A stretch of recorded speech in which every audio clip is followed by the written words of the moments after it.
When Pokemon Legends ZA was announced to have a Switch 2 version, my initially low expectations evened out to be about a 50-50 chance of whether I thought it was going to be good or not. 60 FPS and a smaller map could be grounds for just the technological reset Pokemon needed after being ugly, chugging dogshit in Scarlet and Violet, which retroactively made Sword and Shield and Legends Arceus look like visual masterpieces in comparison. And when I first booted up the game and saw our initial train ride into Lumio City, I was in low-key awe of the graphics. Finally, the billion-dollar franchise is providing us with a game that looks decently good on Switch 2. I don't know about the Switch 1 version. Frankly, if you like Nintendo games and have the financial power to purchase a Switch 2, you should do it and save yourself the horror of ever playing on Switch 1 again. Even the Switch 1 games will thank you for it. But so Legends ZA presents well in the opening hours. It's not just the graphics and the smooth 60 FPS, but character designs are also top-notch. Like, almost every character in this game looks good. There's waifus galore. Even the nameless NPCs went to beauty school and came out looking fabulous. The city is a city. It looks like a city. You don't run around going, wow, look at this city, but you're not really focused on that yet anyway, because it takes about 40 minutes of narrative and restricted hand-holding to get to the exploration anyway.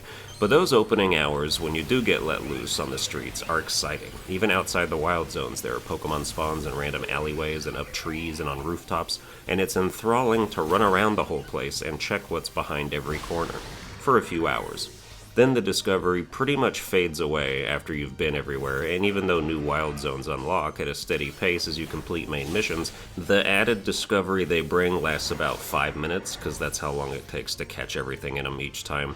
These wild zones are not large. They're like the size of a courtyard or a small stretch of road, so you don't spend a lot of time in them unless you're going for completion, which I would not recommend. To get the Shiny Charm, you need to catch like 50 of every type of Pokemon and do 1,000 trainer battles, among other things. That last one in particular is like, nah, you could fuck right off. This game might have the fastest trainer battles in a non-emulated Pokemon game thanks to the new battle system, but they aren't fast enough for me to sit through 1,000 of them. As far as being a Legends game is concerned, it only kinda plays like Arceus. Everything is smaller scale, there's no like feather balls you can throw hella far, but you can lock on and have the game aim for you, and now wild Pokemon will sometimes go into an enraged state when they break out of a Pokeball that prevents them from being caught for a while to discourage you from just spamming balls at them like a pitching machine. In fact, now you can just whip out a Pokemon and kill them real quick, since when wild Pokemon run out of HP, they sit there stunned for a bit and let you try to catch them one last time before they disappear.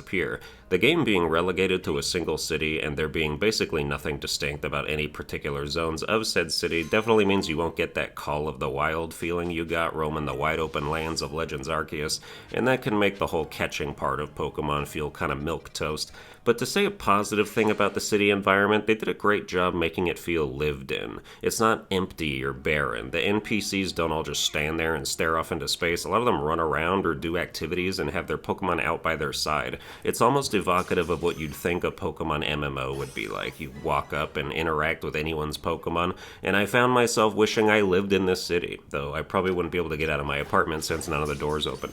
This is a popular complaint levied against the game, is that you're in a city, but there's only a dozen-ish buildings you can actually enter. Even the Pokemon centers and shops have been streamlined to an outdoor tailored experience. You just walk up to them like a bikini coffee shop and get what you want without opening a door. If you've played the game, you'd notice that this makes both of those activities quicker and more convenient. But if you just watch clips on Twitter and Red Dead Redemption 2 is your favorite game, you'll probably think it lessens the quality of the world instead of serving an expedient purpose. There is no reason to do an indoor activity in a game like this when you can make it an outdoor activity instead and skip a loading screen while you're at it.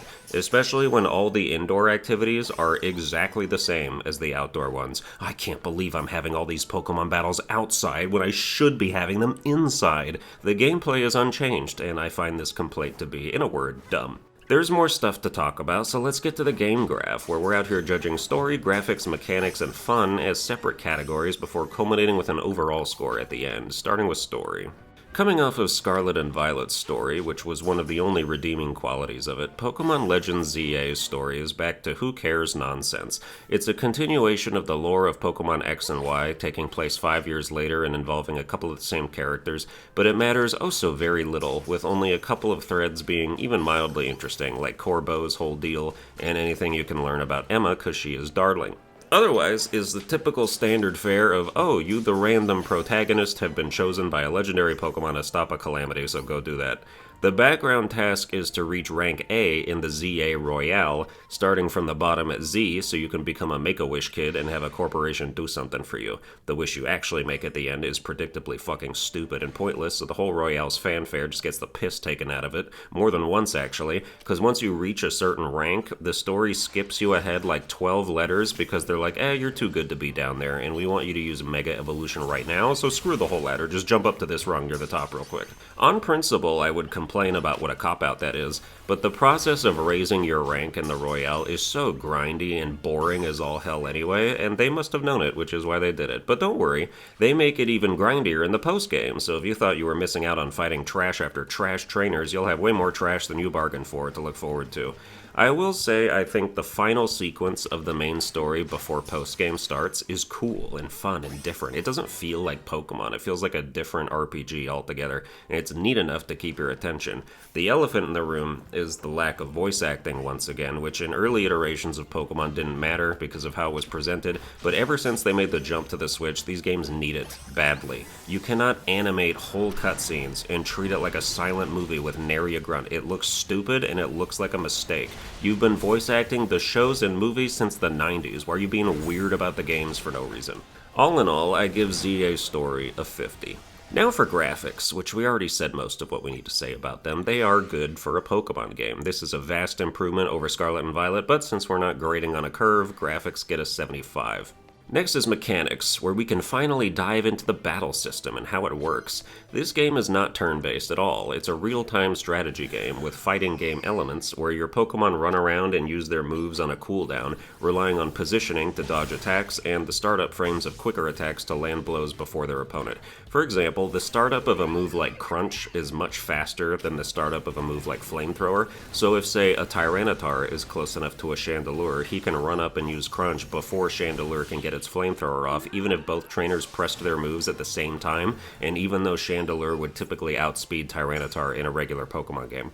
Accuracy also isn't a thing anymore, because every attack is guaranteed to land if the Pokemon is standing there to get hit by it. The drawback is extra powerful moves like Blizzard that would normally have low accuracy take eons to go off, and your opponent could run a little circle around you in the meantime. The mechanics allow for some very creative and complex setups, even using obstacles in the environment to your advantage, but unless you're trying to do competitive multiplayer, none of it even needs to matter, and you can just teach your Pokemon 4 damage-dealing moves and mash them all in sequence to win every battle. Mega Evolution is now a persistent thing that maintains if Pokemon are switched out and only runs out when the bar empties, and you will need to engage with that constantly throughout the story as you fight like 18 different rogue Mega Evolved Pokemon who function like boss fights. After I fought about 6 of them, I was like, alright, I'm no longer enthused by this gameplay, and then the game was like, we're going to give you 12 more, and they're all mandatory. They just aren't different enough. You just run around them and spam all your moves, and then recall your own dude whenever the boss charges up its ultimate attack so he doesn't get demolished by it, while also trying not to get demolished by it yourself, which is usually not a tall order. I give mechanics a 70. The battle system is well designed, but prone to brain rot. After 30 plus hours of it, I was just going tong tong tong tong tong sahur? I hate that I know what that is. Now for fun. Is Pokemon Legends ZA fun? Not for long enough. Everything in the game is fun for like 30% of the total amount of time the game expects you to engage with it. The Rogue Mega Evolutions were fun for a few times, then you gotta do a dozen more of them. Catching wild Pokemon was fun in the first few zones, then there's 20 of them. Doing side missions was fun for a while, then they just keep spawning in more of them. The ZA Royale was fun for a couple ranks, but as you get higher you have to fight 10, 20, 30 trainers per rank, and it's like, no more fun. There are bonus cards to help you acquire enough challenge points quicker, but most of them suck, and one of them just straight up isn't a factor. Like, the trainers you fight all have ranks of their own, right? And there's a bonus card you can find and pick up that's like, win battles against trainers who are a higher rank than you. In the very first battle zone, they tutorialize this by showing you a dude with a Pidgeotto who is out of your league that you're meant to avoid, but in every single other of the dozens of battle zones I have been in, I have never, not once, seen a trainer that was a higher rank than me, no matter what rank I was. It's like they just forgot that was supposed to be a thing, but I would pick up that card all the time, and it was useless. Non-functional garbage. And my friends who played had the same thing happen. Nobody ever found a trainer a higher rank than them, or it happened like maybe once. So that was irksome, because that card was worth a lot of challenge points and would have cut down on the grind a decent amount, but it could never activate. Anyway, ZA's biggest crime is just that it gets stale too early. I was hooked the first day on the exploration and didn't want to put it down, but after that it was all just repetitive, and I needed a lot of long breaks to want to come back and make more progress. Fun gets a 60. And now for the overall score, which is not an aggregate of the previous scores because some things are weighted differently. This is a really hard score to land on because I gave Scarlet and Violet a 65 for being an unforgivable technological stain that was still fun enough for what it was. ZA looks and feels leaps and bounds better, but the content is just not as compelling or fun to me. I think in the end, I'm just going to copy the score. We're giving Pokemon Legends ZA a 65 out of 100 for being equally opposite of Scarlet and Violet. But that's going to do it for this review. I hope you enjoyed it. If you did, you can like, share, and subscribe. Watch all my other videos and try not to get groomed on Roblox, and I'll see you guys next time.